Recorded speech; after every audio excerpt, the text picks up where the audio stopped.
Hey everyone, welcome back to the show. I am here today with our guest speaker for this week, who is Lenora Edwards. Lenora, thank you so much for being here today.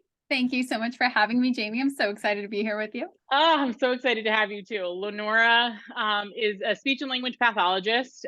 She works for Better Speech, which is an online speech company that's actually like nationwide and international. They have 150 speech pathologists. She is one of them.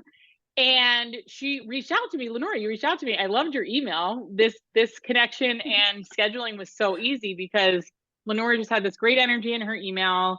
Wants to talk about speech and just sort of like typical language development and then warning signs to look out for. And I just thought this is like such a great topic for our listeners to hear, because this is something that we hear from people all the time, is like this question around, hey, I'm noticing this, or I see this, like, what do you think? Do you think I should reach out to somebody? And it's across all developmental milestones. And I think speech is such a big aspect to that. So just really excited to have you here. And I think people are going to love this episode. Awesome. I'm so excited to be here with you. I know we hit it right off the bat. I tend to use, for our listeners, I tend to use exclamation points in great excess in my email. And I'm not afraid of emojis either. So we really did hit it off right away. So it was a very exciting email exchange. Anyway, which just is setting the precedent for what this episode is going to be like. Fun and exciting.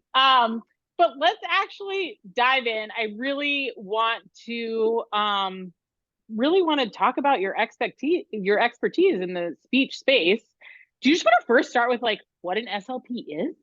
That's a great one. What you can actually help parents with? Because I think when people think of speech and language pathologists, they're really just thinking about speech and language, but there's other things that you can do. Absolutely. And that's a great question. So as a speech language pathologist, our field is really quite large. And I usually tell people we work from the neck and up, because we see people for feeding. We see them for safely eating. We do see them for their speech abilities, including their articulation, their fluency, their voice. We do see them for language, which I'll get to in a moment. And then we also see them for cognitive skills. So our field, like I mentioned, is really wide. So we work with little ones and we work with adults for things like Alzheimer's or Parkinson's, swallowing difficulties as an adult. So really it's quite large, which I absolutely love, because there's massive variety in our field. So when little ones especially, and I'll hear like, oh, well, they're not talking yet. What's important about that? Well, when it comes to language, it's so important because language is actually two parts. We have two abilities to understand language. One is our ability to understand language. So that's the receptive component. And then we also have the ability to express language, which is our ability to verbally express. So listeners, all that you're doing right now, you're hearing, you're understanding. That is the receptive part of language, when the information is going in and you are quite literally understanding the information that I'm saying.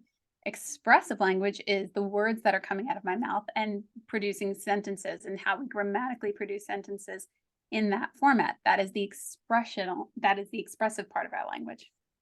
So I think it's so important that you're breaking it down into these two components, right? Because I oftentimes think that when you're thinking about like the speech and language piece, most parents are concerned about what words their child is or isn't saying, right? Or what noises they're making. Or are they, how many words are they saying?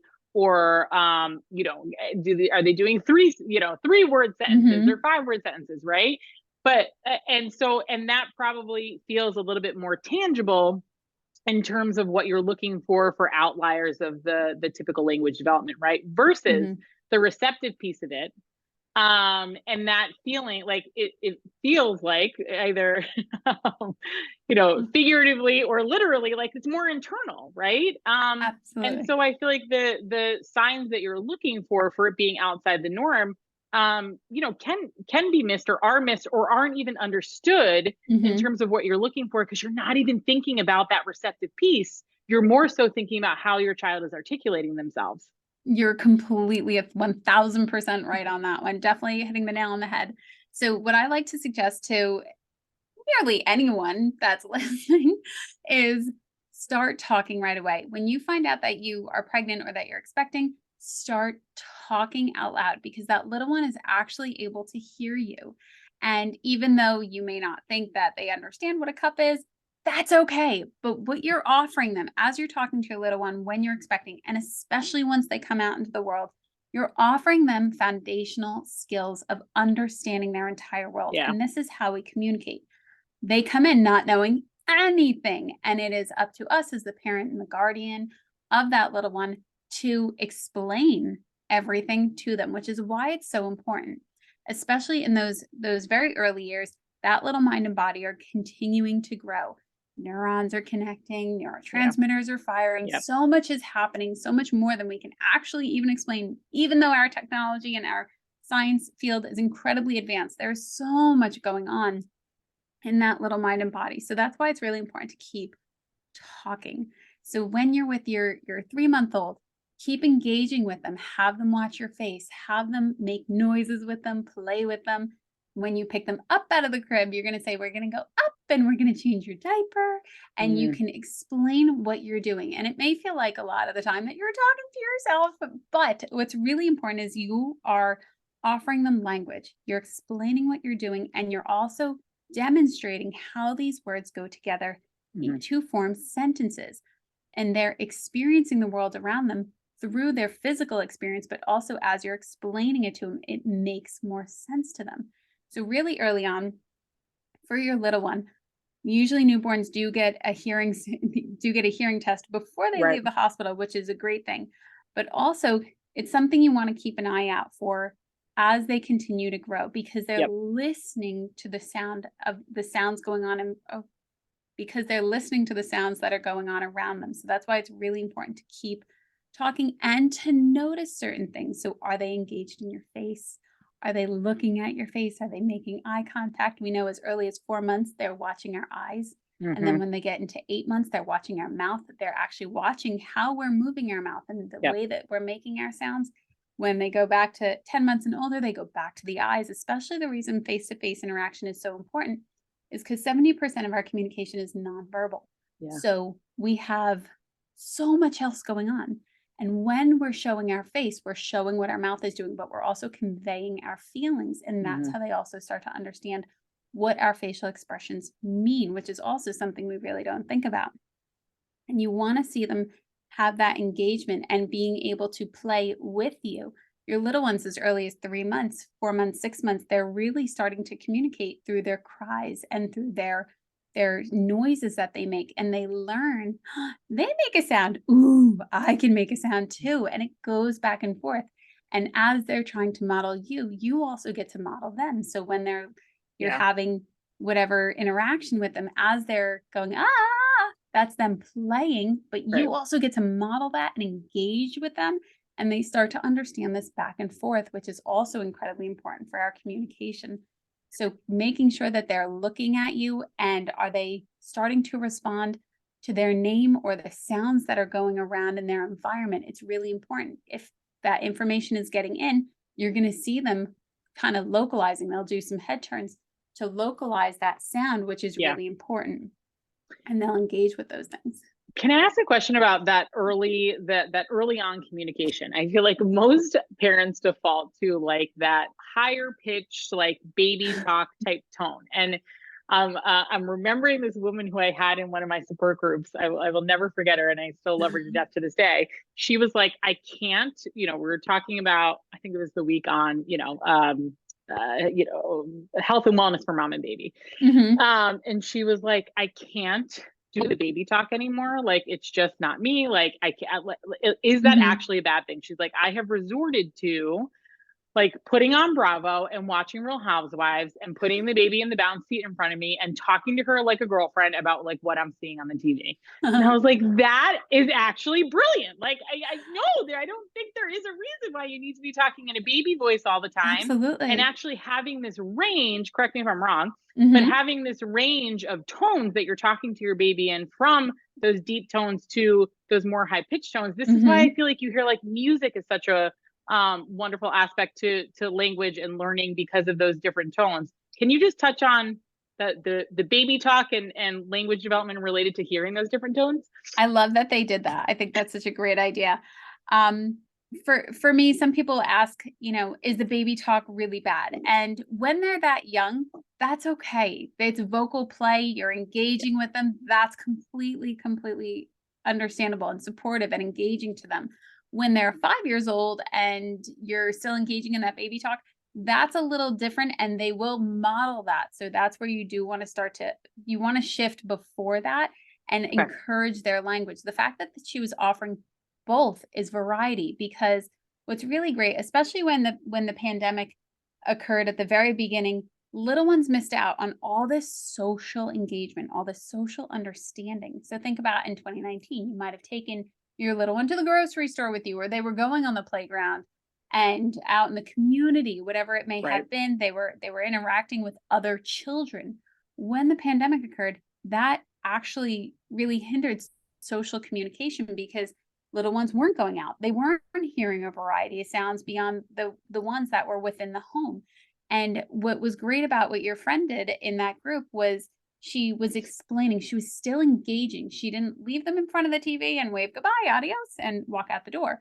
She was still engaging with them, which is fantastic, because you're offering them language. And in that moment, she was offering way different language than the little one might have heard when they were reading a storybook. So that kind of socialization, that kind of vocabulary, that's a great thing. And it's just going to continue to build this foundation of language. And that is exactly where we want to go. Since you brought up the pandemic, can I ask you a question there too? So you just made the point that 70% or more of communication is nonverbal. And that kids are watching your eyes, they're watching your mouth, they're watching, your face making these different shapes and movements.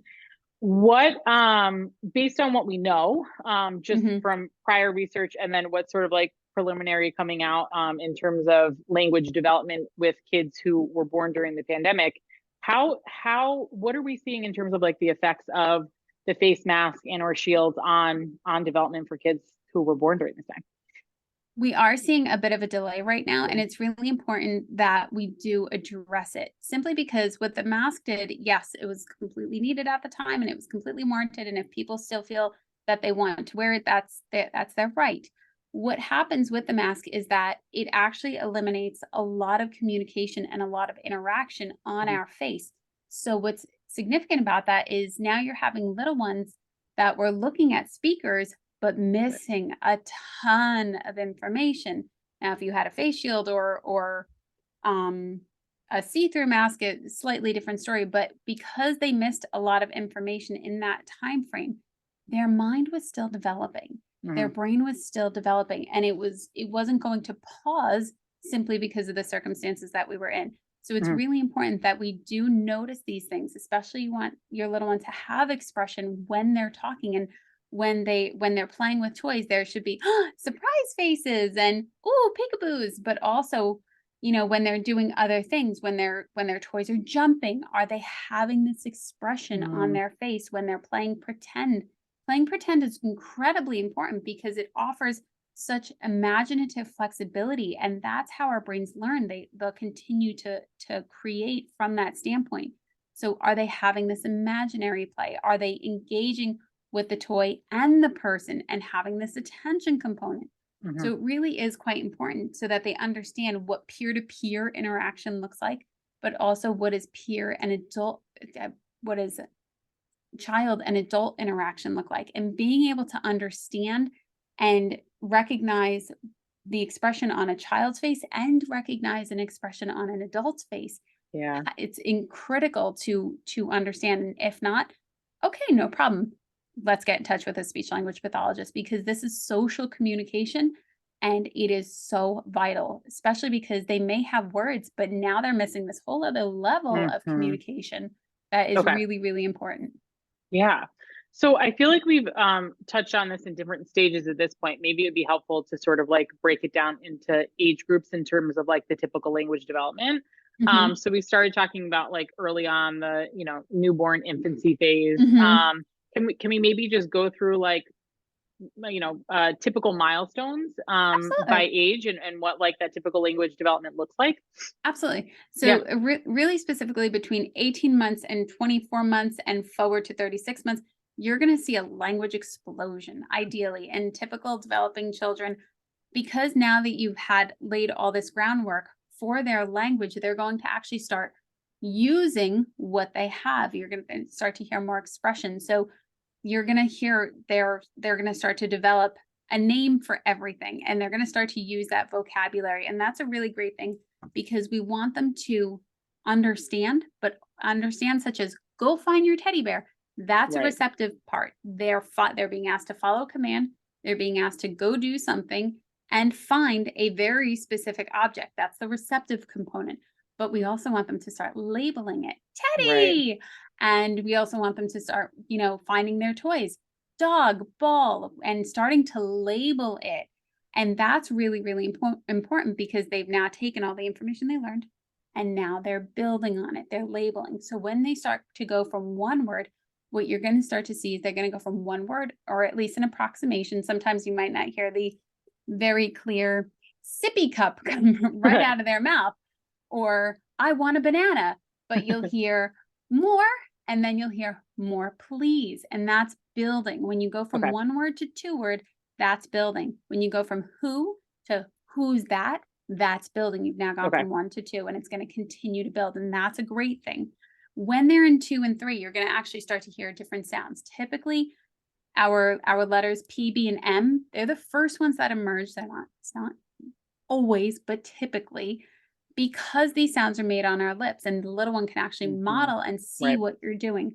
Then as they get between 2 and 3, you're going to start to hear other sounds. You're going to start to hear their k's and their g's and their so letters K and G and F and D. You're going to start to hear them more and more. And they'll be able to understand concepts such as on and under, in and out, because when you were playing with other simpler toys, you were saying, oh, the piggy's in the barn. Now they're out of the barn, and showing them, demonstrating for them. They're going to start to ask more questions, which is a great thing, because they're understanding, oh, somebody's not in the room. Where'd they go? Where's daddy? Or where's doggy? They're going to start to understand people are moving in and out of that environment, and their toys are also moving in and out of that environment. So that's a great, great thing to see. Okay. I know we're going to go into deviations from the typical, but I do have one question, because this actually happened with 2 of my kids, and it's a question that I get asked often, and it is the stutter around like the 3-year, like that 3-year-old mark. I'm going to tell you what I have been told it is, and I want you to tell me whether or not I'm close. So both my oldest and middle daughter, my oldest in particular, developed this like stutter around age 3, and she her language like developed very early on, and it was explained to me in a way where she has so many words coming into her mind that she's not able to process them fast enough to get them out. And so the way that she is trying to process that is it's coming out in the form of a stutter. And I was told that it's normal to happen at this age, as long as if it still continues for a year or so, that's when you'd want to reach out to somebody like an SLP. But there are a lot of kids around age 3 who develop this stutter, and it is normal. And tell me if I'm even close to the mark here. You are completely on the mark there. Absolutely wonderful. So that's entirely correct, because they have so much language. Think about when I say, do you want more? That's a yes or a no. Versus if I ask you a WH question, what, where, why? Or even if I say, tell me about such and such. What you go from 2 words is you go into this vocabulary bank that they actually have to sort through and figure out, which word do I want? What am I trying to say? What else do I need? And it's very, very normal, because they're also trying to build grammatically correct sentences. So when you do hear these fluencies, that's okay. What I like to really encourage parents to do is allow them to take their time, and then also to even model slower speech. And this can be really tricky for adults who are really fast talkers. I grew up in New York, so I tend to be a little bit of a fast talker, and I've had to work at it. And when you can model it, when you can slow it down, it will also reinforce to them to take their time without coming in quickly, going, slow down, slow down, slow down. When you keep coming at them with firing questions of, tell me what this is, tell me what that is, tell me, you actually end up, they can start to feel a bit pressured in the situation and working really hard to produce the answer. So when you go, whoa, whoa, whoa, slow down, slow down, and you kind of butt up against them with that much resistance, you can actually cause more resistance, and they're not understanding, slow down. They're now hitting a wall, which is really not where you want to be. So by implementing your own slower speech, or just saying, that's okay, I'll wait, and patiently waiting and smiling and just letting them take their time, it actually allows them to reset and recalibrate, and then they can continue to find their words without feeling so pressured. A lot of the time I'll encourage parents to say, like, you know, notice how your kid's vocabulary is developing. And they might feel like, okay, well, now I have to test them on everything. And you don't have to test them at all. What you can actually do is make it really fun. When you build it into ways of making it fun, when you have fun with it, it comes out much more naturally. So some things I like to do is, if you're playing with them and you go, oh, here's your toy truck, but you've passed them a fish, you actually get the opportunity to let them have the power of correcting you, which little ones absolutely love because they're usually being told otherwise. But you also then get to see if they're paying attention. You're like, oh, here's your truck. And they're going to go, no, that's not my truck. That's a fish. And they'll be able to, or whatever vocabulary they're using at that point. But point being, they will be able to identify that you've said truck, you've passed them a fish, and they'll be able to recalibrate and actually readjust and offer you the proper word for it, rather than saying, what's this, what's this, what's this, all the way through your day. Yeah, I did notice, it's funny that you said, what's this, with, it had to have been my third, because sounds like something I would have done with my third, the forgotten child. But when she would like point, when she was whining or wanted something, when she called, 9 months old, I'd be like, do you want this? Do you want this? Do you want this? And when she started saying the word, she was saying this, she was pointing everything and saying this. And I was like, oh shit, I forgot to label the thing. Like, do you want a cup? Do you want a banana? Do you want a toy? Right.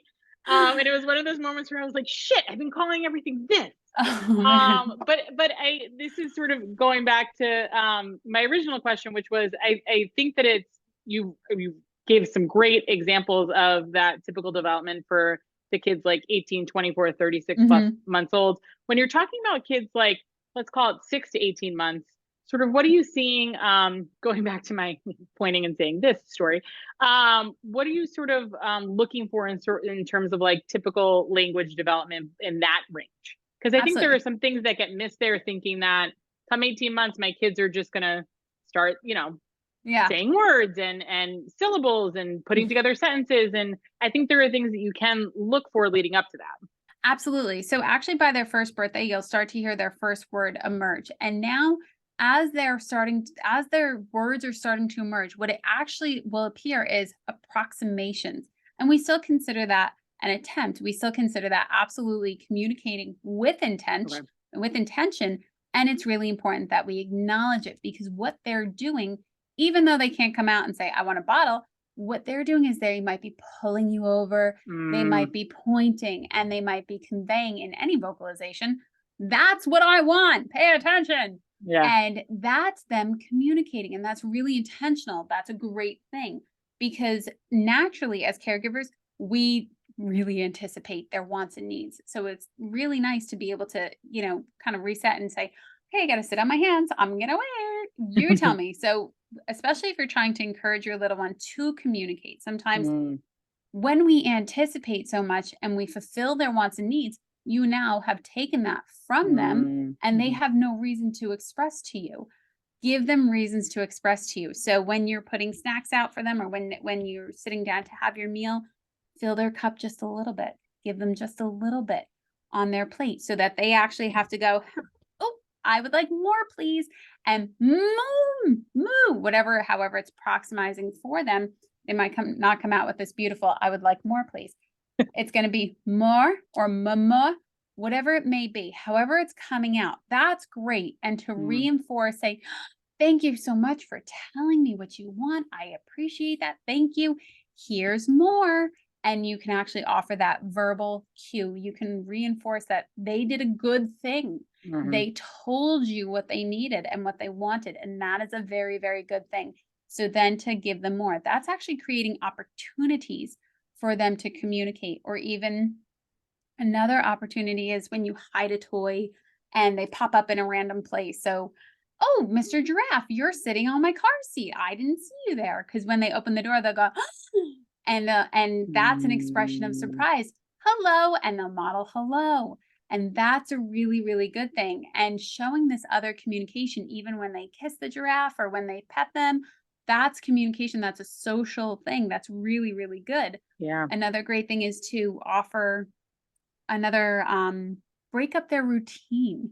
When you break up their routine, such as you put them in the tub and you don't turn on the water, they're going to want to get your attention and go, hello, something's missing. And they're going to then, and they're working to convey to you. So vocalizations, before you actually hear these great words that you've now so been wanting to hear their first words for so long, before you hear them, you're hearing vocalizations, you're hearing word attempts. And that is a great, great thing because that is them working to use their language, especially when they start to understand that they have power when they say no. Even though they're saying no, it's still a good thing.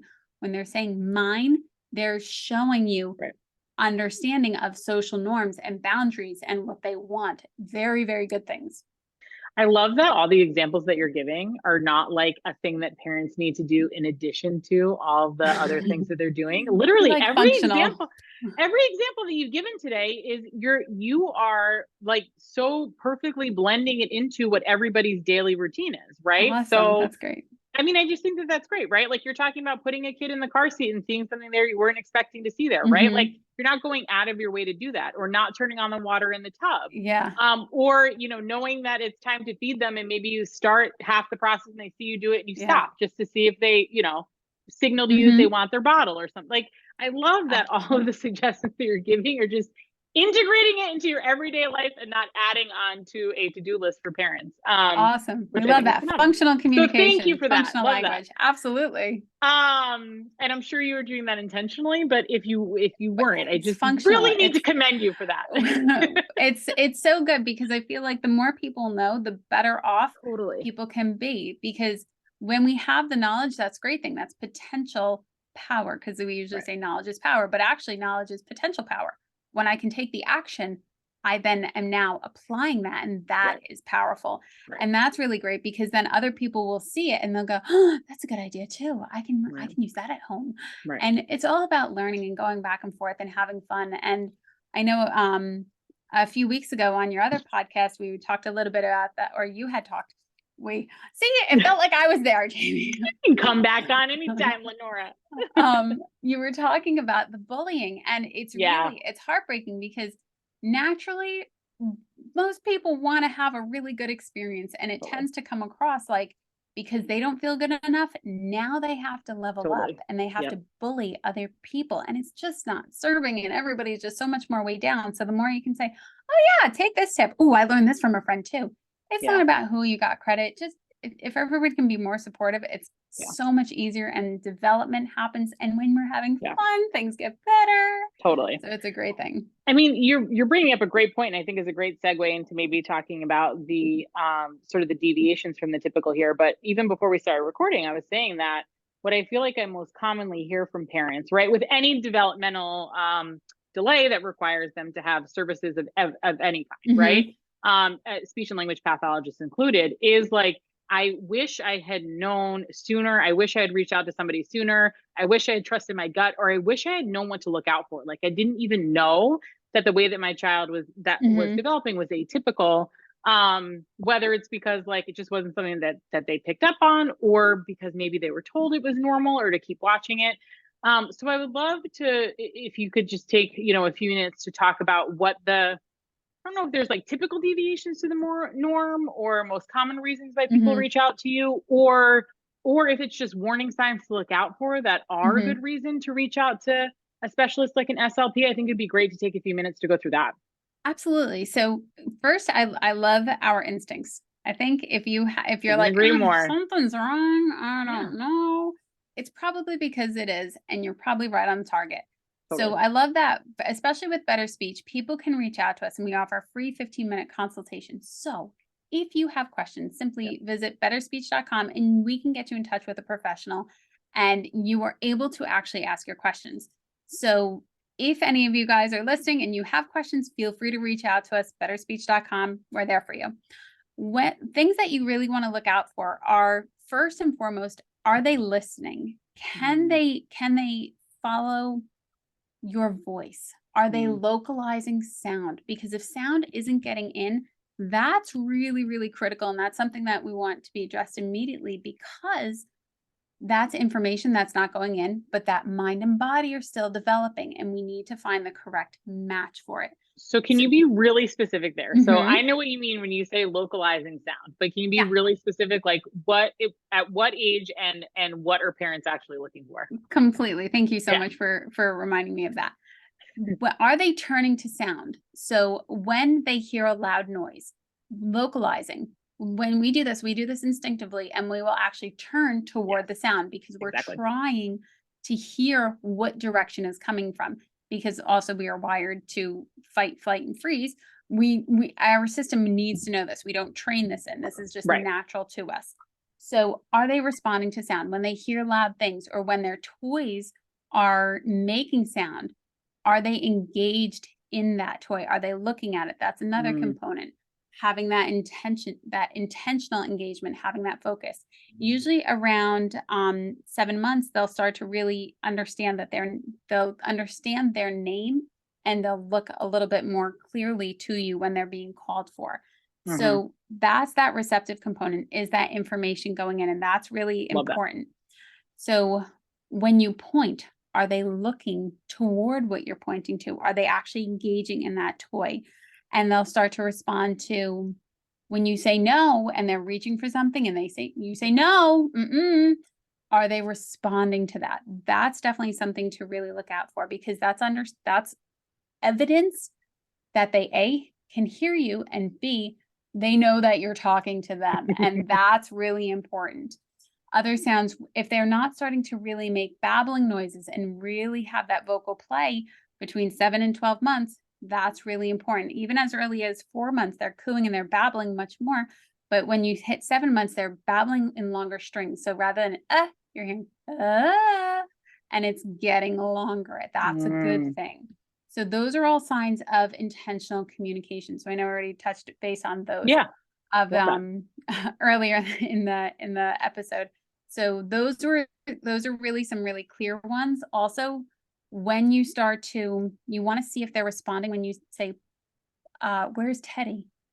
Do they know which one Teddy is? Or do they know which one their stuffed animal is?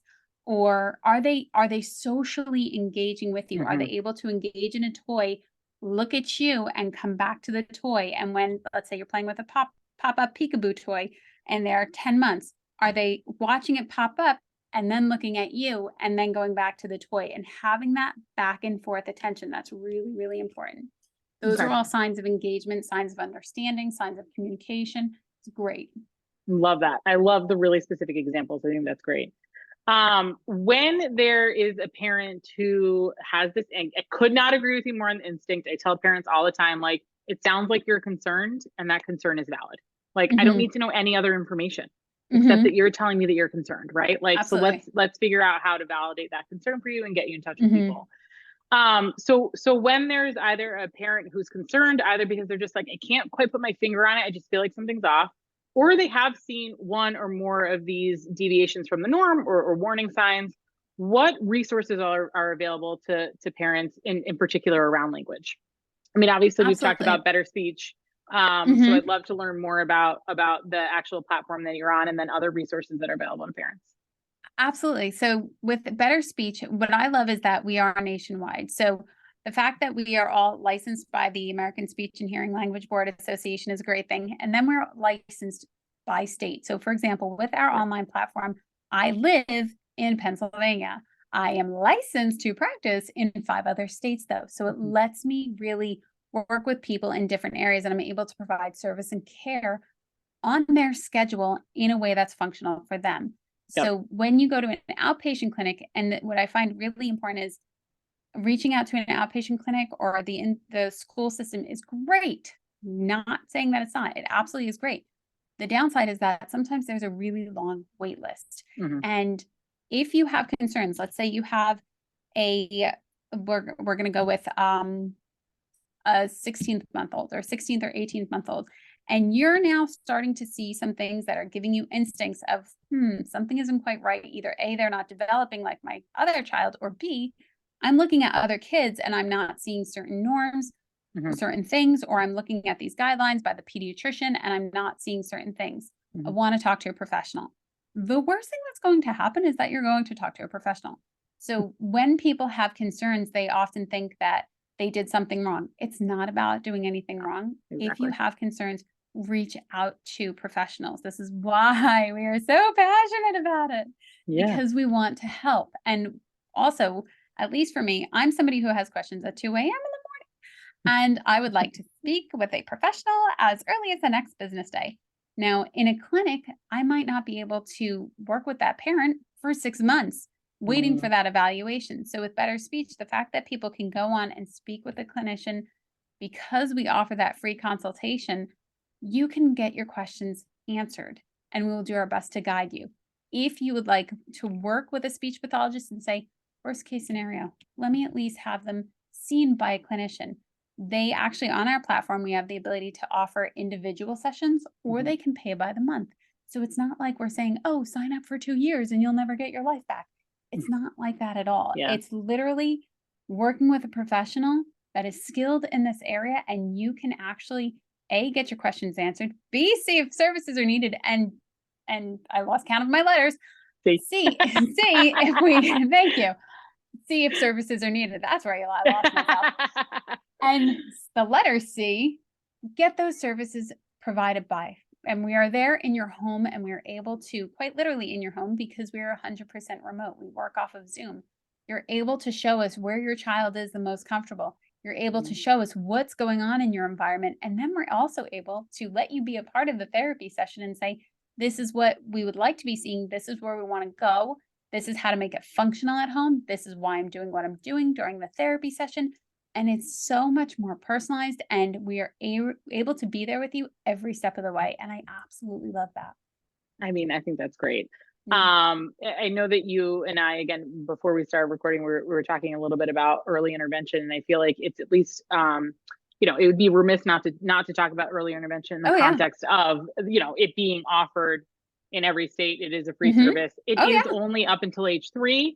But I'm saying it in the context of, like, in terms of doing the evaluation, and then I do actually want to ask you about the SLP evaluation. But in doing an evaluation with early intervention, it covers not just speech, right? But cognitive development, motor skills, and language, right? And one of the specialists that you could get connected with is a speech and language pathologist. But to your point, it is typically, a lot of paperwork to get started, can be a long wait. Is a great resource if you're looking for a free resource and want to have access to professionals across a multitude of different disciplines. Absolutely, early intervention is great. I'm definitely completely with you. It is great. What as a clinician, I know we are not alone when we say we would love to be able to provide more therapy services. We would love to be able to be there every step of the way, and to make sure that no child gets left behind, or no child doesn't meet their markers or anything like that. It's just unfortunate that this is kind of the way that the culture is, that we cannot be there for every single person and have a speech pathologist in every house. So this is the next best thing. And I wish it was. We talk about this in a lot of our settings around, I even just think about pregnancy and delivery and having a pelvic floor physical therapist, right? Or something like that as part of your team. We talk about it in that context as well, where, like, I actually just wish that this was something that was just part of your care, like that you didn't have to go and find. Even if it is a free resource, that you still have to go and find on your own, right? Like, to your point, as a clinician, like, I want everybody to be able to have access to this.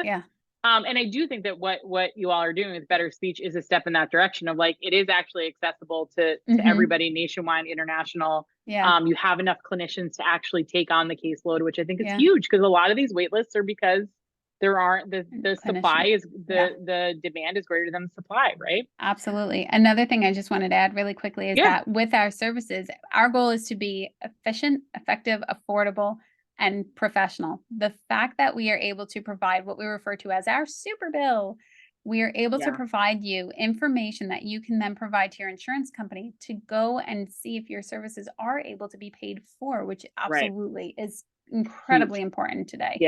Yeah. So, so I would love to just finish up with, if somebody wanted to get in touch with you specifically, Lenora, or work with another SLP on the Better Speech team, how can they actually find you? Absolutely. You can visit us at betterspeech.com, and there's a lovely little pop-up that says, would you like your 15-minute free consultation? And it's a great thing. And you can actually interact with us there. You can talk to us. You can also leave questions or comments on our YouTube channel, on all that social media jazz. I love that. We're there. And follow us on social media platforms. We're constantly putting out a ton of information so that we can just continue to educate people. That's why we're here, to be of service and to educate. And the more information you have, the more potential power you have.